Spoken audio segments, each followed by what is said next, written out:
जय हिंद। मुगल एम्पायर के डिक्लाइन के कॉजेज़ की बातचीत हमने इससे पिछले वाले सेशंस में ख़त्म कर दी। आज अपने को बात करनी है राइज ऑफ रीजनल स्टेट्स के बारे में। बेसिकली जैसे जैसे मुगल एम्पायर का डिक्लाइन की शुरुआत हुई, बहुत सारी रीजनल पावर्स ने अपनी पावर को कंसोलिडेट करना शुरू कर दिया और इंडिपेंडेंट स्टेट्स फॉर्म करना शुरू कर दिया। उन्हीं स्टेट्स की बातचीत कहानी आज अपन देखने वाले हैं। अपन बात करेंगे हैदराबाद के बारे में, अवध के बारे में, बंगाल के बारे में, राजपूत्स के बारे में, मैसूर के बारे में, केरला के बारे में। और भी बहुत सारे रीजनल पावर्स हैं जिनके बारे में अपने को पढ़ना है, लेकिन फिलहाल आज के सेशन में अपन बात करेंगे इन स्टेट्स के बारे में।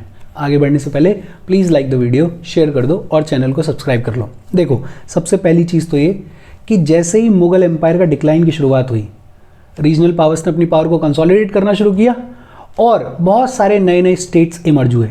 ये जो नए नए स्टेट्स इमर्ज हो रहे हैं, इनको प्राइमरीली 3 कैटेगरीज में डिवाइड किया जाता है। कुछ को बुलाया जाता है सक्सेसर स्टेट्स। बेसिकली ऐसे स्टेट्स जो किसी टाइम पे मुगल प्रोविंसेस हुआ करते थे, लेकिन धीरे धीरे they started breaking away from the empire.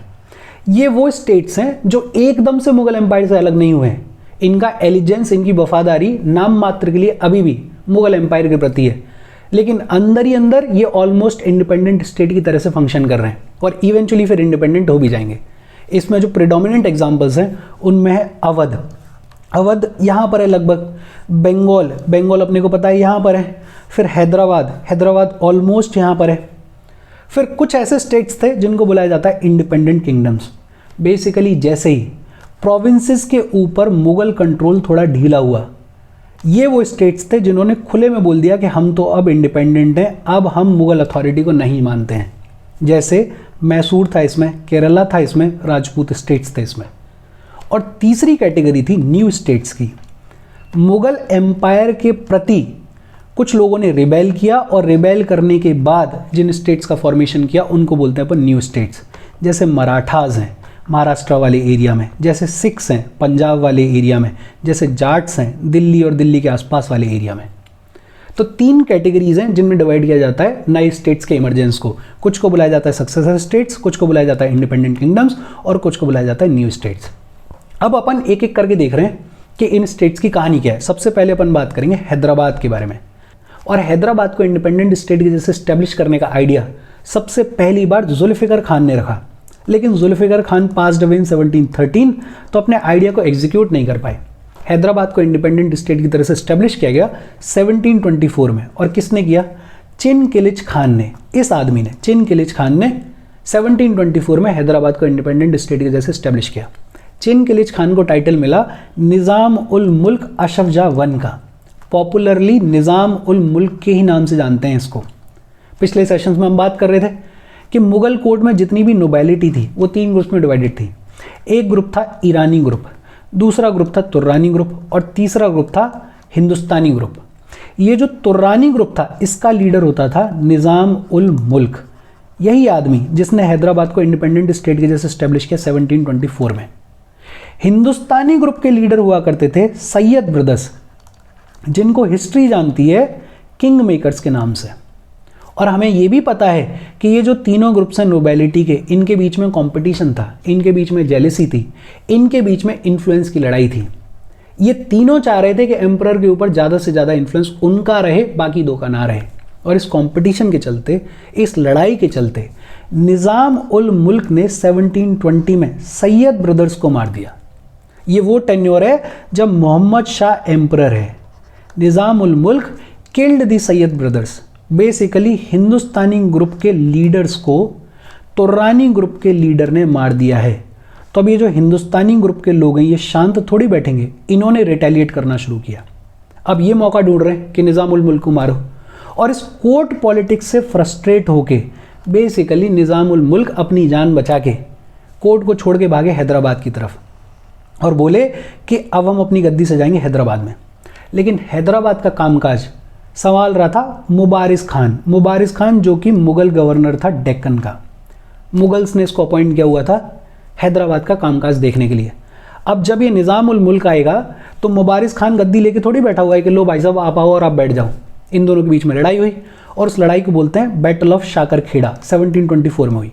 इस बैटल ऑफ शाकरखेड़ा में निज़ाम उल मुल्क ने मुबारिस को हरा दिया और मुबारिस को हराने के बाद 1724 से हैदराबाद को इंडिपेंडेंट स्टेट के जैसे स्टैब्लिश कर दिया। लेकिन ये ध्यान रखा जाए कि अभी भी फॉर्मली दिखाने के लिए एलिजेंस, वफादारी किसके प्रति है? मुगल एम्पायर के प्रति।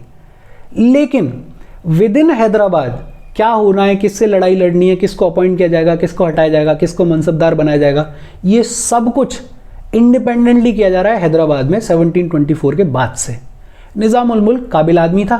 1748 में ही पास्ड अवे, निज़ाम उल मुल्क डाइड।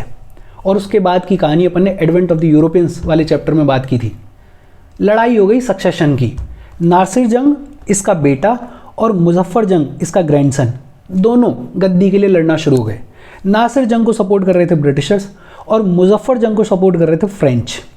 एक गवर्नर हुआ करता था फ्रेंच, ड्यूप्लेक्स, वो सपोर्ट कर रहा था। और इस लड़ाई में अपन ने देखा था कि मुजफ्फर जंग जो है वो अल्टीमेटली जीता और मुजफ्फर जंग को हैदराबाद मिला। आगे की और भी कहानी है, जो जो इंपॉर्टेंट चीज़ें हैं वो आती रहेंगी। स्पेक्ट्रम में इतना ही दिया हुआ है, तो फिलहाल के लिए इतना। इसके बाद बात आती है अवध की। और अवध में सादत खान को मुगल गवर्नर अपॉइंट करके भेजा गया 1722 में। और सादत खान को जिम्मेदारी दी गई कि अवध में जितने भी लोकल चीफ्स हैं, जितने भी लोकल राजाज हैं जो कि रिबेल कर रहे हैं, जो कि रिबेलियन कर रहे हैं, उसको सप्रेस करो, उसको कंट्रोल करो। और सादत खान ने बड़ा खूबसूरत काम किया। इसने बड़ा सक्सेसफुली लोकल चीफ्स के, लोकल राजाओं का जो रिबेलियन है उसको सप्रेस किया। और इससे मोहम्मद शाह बहुत खुश हुआ और मोहम्मद शाह ने इसको टाइटल दिया बुरहान उल मुल्क। टाइटल याद रखना, पूछ लेते हैं। बुरहान उल मुल्क का टाइटल मिला सादत खान को। अब सादत खान बड़ा खुश था कि यार मैंने एम्परर का काम कर दिया है। तो ये पहुंचा कैपिटल में, ये पहुंचा मुगल कोर्ट में, इस पर्पस के साथ में कि अब मैं अपनी पावर को कंसोलिडेट करूंगा। लेकिन इसकी भी मुगल कोर्ट में चली नहीं। जो मोहम्मद शाह के खास लोग थे उनके साथ में इसकी बिगड़ गई और ये फ्रस्ट्रेट होकर वापस आ गया अवध में। और इसने डिसाइड किया कि अब अवध में मैं अपनी पावर को कंसोलिडेट करूंगा, अपनी पावर को बढ़ाऊंगा। लेकिन हाँ, इसने इतना ज़रूर कर लिया कि अपना जो सन इन लॉ था सफदर जंग, उसको डेप्यूटी गवर्नर अपॉइंट करवा लिया मोहम्मद शाह से। बेसिकली कहने का मतलब यह है कि अगर कभी सादत खान हट जाएगा, मान लो कि एक्सपायर हो गया, तो उसके बाद ऑटोमेटिकली कौन बन जाएगा गवर्नर? सफदर जंग। इतना जरूर करवा लिया इसने। बड़ा काबिल आदमी था, एनर्जेटिक था, बोल्ड था। बहुत अच्छे से इसने अवध को स्टेब्लिश किया, बहुत ग्रो किया अवध ने इसके टेन्योर के दौरान। अब जब नादिर शाह का इन्वेजन की शुरुआत हुई, मोहम्मद शाह के टेन्योर के दौरान ही था, तो नादिर शाह ने जब दिल्ली को अटैक करना शुरू किया, जब मोहम्मद शाह को अटैक करना शुरू किया, तो सादत खान ने मुगल एम्परर की खूब मदद करी, बहुत अच्छे से चीज़ों को टैकल किया। और जब ये टैकल कर रहा था तो इसके अंदर दोबारा से उम्मीद जागी और ये दोबारा से पहुंचा कोर्ट पॉलिटिक्स में, मतलब कैपिटल में, मुगल कोर्ट में। अब इसको उम्मीद थी, अब इसको उम्मीद थी कि भाई अब तो मेरी बात सुनी जाएगी, अब मुझे मेरी जितनी इज्जत है वो दी जाएगी, मुझे अहमियत दी जाएगी। लेकिन ऐसा हुआ नहीं। इसको दोबारा ह्यूमिलिएशन फेस करना पड़ा। मीर बख्शी की पोस्ट हुआ करती थी, मतलब जो कोर्ट का ट्रेजरर हुआ करता था, मुगल कोर्ट का जो भी पूरा पैसा है उसको संभालने वाला आदमी, वो जो मीर बख्शी की पोस्ट है वो ये चाह रहा था कि इसको मिले बदले में, लेकिन इसको मिली नहीं। वो किसको मिली? निज़ाम को। अब ये बहुत ज़्यादा फ्रस्ट्रेट हो गया, बोला यार मैं हर बार चीज़ें कर रहा हूँ, पहले मेरे को बोला था कि रेबेलियन को सप्रेस करो, मैं सक्सेसफुल रहा, फिर भी मुझे इज्जत नहीं दी गई। फिर जब नादिर शाह के अगेंस्ट में चीज़ों को संभालने की बारी आई, मैं संभाल रहा था बहुत ढंग से, लेकिन जो मीर बख्शी की पोस्ट है वो उसको दे दी गई, निज़ाम को दे दी गई। तो इस बार इसने क्या किया, ये नादिर शाह के साथ में जाके मिल गया। जब फाइनली नादिर शाह ने बैटल ऑफ करनाल में दिल्ली को कैप्चर किया, मोहम्मद शाह को कैप्चर किया, दिल्ली को लूटा, उस टाइम पे ये जो सादत खान है ये किसके साथ में? नादिर शाह के साथ में। नादिर शाह ने दिल्ली को लूटा और सादत खान को ये उम्मीद थी कि कम से कम नादिर शाह तो इसको इज्जत देगा, इसको पूरी रिस्पेक्ट देगा। लेकिन नादिर शाह ने भी इसको ह्यूमिलिएट किया। नादिर शाह ने उल्टा इससे बहुत हैवी अमाउंट, बहुत ज़्यादा पैसा डिमांड कर लिया। ये आदमी फ्रस्ट्रेट हो गया और इसने फ्रस्ट्रेट होकर सुसाइड कमिट कर ली 1740 में। हालांकि नादिर शाह लगभग 2 महीने के लिए एम्परर रहा इंडिया में और इस 2 महीने में नादिर शाह ने सफदर जंग को अवध की गद्दी पे बिठा दिया। अवध की गद्दी सफदर जंग को दे दी गई। फिर आगे की कहानी जितनी भी इंपॉर्टेंट होगी वो अपन पढ़ेंगे आगे चलते हुए, फिलहाल के लिए इतना इनफ है। इसके बाद बात आती है बंगाल के बारे में, और बंगाल तो अपन आगे चलते हुए बहुत डिटेल में पढ़ेंगे, बैटल ऑफ प्लासी पढ़ेंगे, बैटल ऑफ बक्सर पढ़ेंगे, लेकिन ब्रीफ देख लेते हैं। बंगाल ये वाला एरिया बड़ा इंपॉर्टेंट एरिया हुआ करता था। मुर्शीद कुली खान को मुगल गवर्नर अपॉइंट किया गया बंगाल का 1717 में। इनफैक्ट मुगल्स के द्वारा अपॉइंट किया गया लास्ट गवर्नर था ये बंगाल का। और इसने मुर्शीद कुली खान ने धीरे धीरे खुद को इंडिपेंडेंट करना शुरू किया।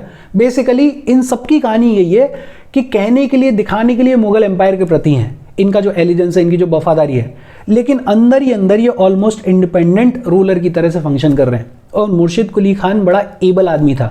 इसने लोन्स देने की शुरुआत करी ताकि इकोनॉमी ग्रो हो। इसने थाने बनाए, इसने चौकीज बनाई, इसने ईस्ट इंडिया कंपनी और फ्रेंच कंपनीज को, दोनों को कंट्रोल में रखा बंगाल के अंदर। बड़ा काबिल आदमी था। और इसके टेन्योर के दौरान बंगाल ने लिटरली बहुत अच्छे तरीके से प्रोग्रेस करी। लेकिन मुर्शिद कुली खान पास्ड अवे इन 1727 और उसके बाद गद्दी पहुंची शुजाउद्दीन के पास में, जो कि इसका सन इन लॉ था। फिर जब शुजाउद्दीन गया तो बहुत छोटे टाइम पीरियड के लिए सरफराज खान गद्दी पे बैठा। लेकिन इस सरफराज खान को बड़ा जल्दी इसी के आर्मी के कमांडर अलीवर्दी खान ने 1740 में हटा दिया, जगत सेठ की मदद से। जगत सेठ कौन है, अलीवर्दी खान की कहानी क्या है, सिराजुद्दौला आगे आएंगे, बैटल ऑफ प्लासी अपन देखेंगे, वो पूरी कहानी अपन डिटेल में पढ़ेंगे जब बंगाल के बारे में बात करेंगे। फिलहाल के लिए इतने से काम चलेगा। ऐसा लग रहा है पता नहीं अपन ऑटो ट्यून पर चले गए, एक बार फटाफट से रिवाइज कर लेते हैं। देखो, हैदराबाद की कहानी ये कि 1724 में हैदराबाद को इंडिपेंडेंट स्टेट की तरह से स्टैब्लिश किया गया। चिन कुलिच खान ने स्टैब्लिश किया। इसको टाइटल था निज़ाम उल मुल्क अशफजा वन का। इसने बैटल ऑफ शाकर खेड़ा में मुबारिस खान को हराया। मुबारिस खान जो कि मुगल गवर्नर था डेक्कन का। फिर उसके बाद अपन ने बात करी अवध की। अवध को इंडिपेंडेंट स्टेट की जैसे स्टैब्लिश किया सादत खान ने। इसको अपॉइंट किया गया था मुगल गवर्नर ऑफ अवध इन 1722। इसको टाइटल मिला बुरहान उल मुल्क का। इसके बाद रूल में जो आएगा वो सफदर जंग होगा, उसकी बातचीत अपन ने देख ही ली। फिर उसके बाद अपन बात कर रहे थे बंगाल के बारे में। बंगाल को as a independent state establish किया मुर्शिद कुली खान ने। और बाकी की जो आगे की कहानी है वो अपन बहुत डिटेल में पढ़ेंगे जब अपन बंगाल के बारे में पढ़ेंगे। फिर इसके बाद बात आती है राजपूत्स के बारे में। और राजपूत्स की हिस्ट्री अपने आप में बड़ी लंबी चौड़ी हिस्ट्री है। ये तो बहुत छोटी सी बातचीत की गई है स्पेक्ट्रम में, कुछ बताया ही नहीं गया। बहुत लंबी चौड़ी हिस्ट्री है राजपूत्स की। आमतौर पर ये कहा जाता है कि राजपूत्स का पावर बेस हुआ करता था राजस्थान में। लेकिन अगर ढंग से राजपूत्स की हिस्ट्री पढ़ी जाए तो पता चलेगा कि इन्होंने भी बड़े लंबे चौड़े एरिया में रूल किया है। इनकी डिफरेंट ब्रांचेज ने बड़ा दूर दूर जाके रूल किया है। ये कहा जाता है कि मुगल एम्पायर को द मुगल एम्पायर बनाने में राजपूत किंग्स का बड़ा इंपॉर्टेंट रोल रहा है। जैसे सवाई जयसिंह आमेर वाले जिन्होंने जयपुर पर रूल किया, उनका बड़ा इंपॉर्टेंट रोल है। और बहुत सारे राजपूत किंग्स जिनका बहुत इंपॉर्टेंट रोल रहा है मुगल एम्पायर को द मुगल एम्पायर बनाने में। कहानी ये है कि अकबर के टेन्योर के दौरान राजपूत्स और मुगल एम्पायर के बीच में रिश्ते बड़े कोर्डियल रहे, बड़े अच्छे रहे। इनफैक्ट मैरिज टाइज हुआ करते थे। राजपूत्स को अकबर पूरी रिस्पेक्ट देता था और हाई अथॉरिटी की पोजीशंस में इनको बिठाया गया था। तो रिश्ते बड़े कोर्डियल थे। ये जो रिलेशंस हैं ये डिटोरिएट होना शुरू हुए औरंगजेब के टाइम पे। और औरंगजेब के टाइम पे रिलेशनशिप्स के डिटोरिएट होने के पीछे का एक रीज़न तो था औरंगजेब की रिलीजियस पॉलिसीज़। इनटॉलरेंट रूलर था जिसके चलते राजपूत लोग नाराज़ हो गए। और भी बहुत सारे रीजंस थे। जैसे मेवाड़ में एक राजा हुआ करते थे राज सिंह, और राज सिंह अपने किंगडम को एक्सपेंड करना चाह रहे थे। लेकिन उस एक्सपेंशन के चलते बाकी के जो राजपूत रूलर्स थे वो डिस्टर्ब हो रहे थे और बैलेंस ऑफ पावर डिस्टर्ब हो रहा था। और ये बैलेंस ऑफ पावर के डिस्टर्बेंस से बड़ा परेशान था औरंगजेब। तो थोड़े रिश्ते खराब हो गए। फिर मारवाड़ में राणा जसवंत सिंह जब passed away, when Rana Jaswant Singh expired, तो औरंगजेब ने उनके माइनर बेटे को सक्सेसर मानने से मना कर दिया। बिकॉज औरंगजेब को ये था कि बड़ी स्ट्रेटेजिक लोकेशन है और यहाँ पे माइनर रूलर नहीं होना चाहिए। उसकी वजह से कुछ रिश्ते खराब हो गए। ऐसे बहुत सारे रीजंस हैं। राजपूत्स की हिस्ट्री बड़ी लंबी चौड़ी है, यहाँ तो छोटा मोटा दे रखा है। लेकिन बेस ये है कि अकबर के टाइम पे रिश्ते बड़े अच्छे थे, औरंगजेब के टाइम से थोड़ा डिटोरिएट होना शुरू हुए, लेटर मुगल्स के टाइम पे बिल्कुल ही ख़त्म हो गए। हालांकि लेटर मुगल्स ने कोशिश करी इनको पैसिफाई करने की, इनको मनाने की, लेकिन कुछ हुआ नहीं। और 18th सेंचुरी में राजपूत्स ने कोशिश करी अपना इंडिपेंडेंस रीस्टैब्लिश करने की। एक अलायंस बनाई गई 3 लोगों की, अजीत सिंह, जय सिंह सेकंड और दुर्गादास राठौर। इन्होंने अलायंस बनाई बहादुर शाह वन के अगेंस्ट में। लेकिन बहादुर शाह वन को जैसे ही पता चला उसने मोर्चा खोल दिया और लड़ाई होने ही वाली थी। उससे पहले ये जो अलायंस बनी थी अजीत सिंह, जय सिंह सेकंड और दुर्गादास राठौर के बीच में, ये अलायंस टूट गई तो लड़ाई हुई नहीं। बट हाँ, ये क्लियर हो गया था कि राजपूत्स अब जो है वो मुगल एम्पायर के साथ मिल के नहीं रहेंगे और धीरे धीरे इन लोगों ने अलग होना शुरू कर दिया। इनफैक्ट एक टाइम पे the Rajputs control the entire territory extending from the south of Delhi up to the western coast. बड़े लंबे चौड़े एरिया में इन लोगों ने राज किया। बहुत छोटे में दे रखी है राजपूत्स की हिस्ट्री। इसके बाद बात आती है मैसूर के बारे में। एक बात तो ये कि मैसूर पहले हुआ करता था विजयनगर एम्पायर के अंडर। विजयनगर एम्पायर कभी मौका मिला तो अपन पढ़ेंगे, लेकिन आई एम श्योर आपने नाम तो सुना होगा। पहले मैसूर विजयनगर एम्पायर के अंडर हुआ करता था। मिड 18th सेंचुरी में मैसूर बड़ा सिग्निफिकेंट पावर बन के उभरा और उस टाइम पे डायनेस्टी जो रूल करती थी मैसूर में वो होती थी वोदियार डायनेस्टी। पहले विजयनगर एम्पायर के अंडर था, फिर वोदियार डायनेस्टी के अंडर ये इंडिपेंडेंट स्टेट के जैसे या सिग्निफिकेंट पावर के जैसे उभरना शुरू हुआ। लेकिन मैसूर अपने पीक पे, अपनी ग्लोरी पे पहुंचा हैदर अली के अंडर। और हैदर अली की कहानी बड़ी खूबसूरत है। ये पैदा हुआ 1721 में और ये मैसूर आर्मी में सिपाही हुआ करता था। धीरे धीरे मैसूर आर्मी में इसने राइज करना शुरू किया, बढ़ना शुरू किया और अल्टीमेटली इवेंचुअली इसने नानाजराज को ओवरथ्रू किया और मैसूर का कंट्रोल अपने हाथ में ले लिया। He established the authority in Mysore and made Mysore a very powerful nation. In fact इसने बहुत सारे रिफॉर्म्स किए, जैसे मुगल एडमिनिस्ट्रेशन की लाइंस पे मैसूर की एडमिनिस्ट्रेशन को लेकर आया, मुगल रेवेन्यू सिस्टम को मैसूर में इंट्रोड्यूस किया, इसने मॉडर्न आर्सेनल इस्टेब्लिश किया डिंडीगुल में फ्रेंच लोगों की मदद से। बड़ा काबिल रूलर हुआ करता था। मैसूर इसके अंडर अपनी ग्लोरी पे पहुंचा। But Haidar Ali died in 1782 और उसके बाद कमांड पहुंची टीपू सुल्तान के पास में, जो कि इसका बेटा था। आज की डेट में बड़ा कंट्रोवर्शियल फिगर है। मैसूर के बारे में अपन बहुत डिटेल में पढ़ेंगे, चारों एंग्लो मैसूर वॉर्स के बारे में, तो ये सारी बातचीत दोबारा होगी। फिलहाल के लिए इतना इनफ है। इतना याद रखो कि पहले विजयनगर एम्पायर के अंडर था, वोडिया डायनेस्टी के अंडर इसने इंडिपेंडेंट या सिग्निफिकेंट पावर बनने की शुरुआत करी, अपने ग्लोरी पे पहुंचाई हैदर अली के अंडर। इसके बाद लास्ट अपन बात करेंगे केरला के बारे में। एक राजा हुए मार्तंड वर्मा, उन्होंने केरला को as a independent state establish किया और ट्रेवनकोर को कैपिटल बनाया। ये रहा केरला। केरला को एज अ इंडिपेंडेंट स्टेट किसने इस्टेब्लिश किया? किंग मार्तंड वर्मा ने। और मार्तंड वर्मा बड़े काबिल रूलर थे। इन्होंने बढ़िया स्ट्रॉन्ग मॉडर्न आर्मी स्टैब्लिश करी, डच को काबू में रखा। डच को तो खैर भगा ही दिया, इंग्लिश को इन्होंने काबू में रखा केरला के अंदर, ट्रेवनकोर के अंदर। बड़े काबिल आदमी थे। वर्मा के सक्सेसर थे रामा वर्मा, और रामा वर्मा के टेन्योर के दौरान Kerala, Travancore became the centre of scholarship and art. बड़ा फेमस, इनकी भी अलग कहानी है, लेकिन हाँ, इंडियन हिस्ट्री में अपन पढ़ते नहीं है उतना। इन स्टेट्स के बारे में आज अपन ने बात कर ली है। कोई डाउट हो प्लीज़ कमेंट। बाकी जो स्टेट्स बचे हुए हैं उनके बारे में अगले सेशन में बात करेंगे। Thank you very much.